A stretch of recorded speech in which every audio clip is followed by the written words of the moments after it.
کہو کہ اگر تم جانتے ہو تو بتاؤ کہ زمین اور جو کچھ زمین میں ہے سب کس کا مال ہے؟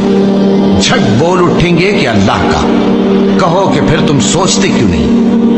ان سے پوچھو کہ 7 آسمانوں کا کون مالک ہے اور عرش عظیم کا کون مالک ہے؟ بے ساختہ کہہ دیں گے کہ یہ چیزیں اللہ ہی کی ہیں۔ کہو کہ پھر تم ڈرتے کیوں نہیں؟ کہو کہ اگر تم جانتے ہو تو بتاؤ کہ وہ کون ہے جس کے ہاتھ میں ہر چیز کی بادشاہی ہے اور وہ پناہ دیتا ہے اور اس کے مقابل کوئی کسی کو پناہ نہیں دے سکتا؟ فوراً کہہ دیں گے کہ ایسی بادشاہی تو اللہ ہی کی ہے۔ کہو کہ پھر تم پر جادو کہاں سے پڑ جاتا ہے؟ بات یہ ہے کہ ہم نے ان کے پاس حق پہنچا دیا ہے اور یہ جو بت پرستی کیے جاتے ہیں بے شک جھوٹے ہیں۔ اللہ نے نہ تو کسی کو اپنا بیٹا بنایا ہے اور نہ اس کے ساتھ کوئی اور معبود ہے۔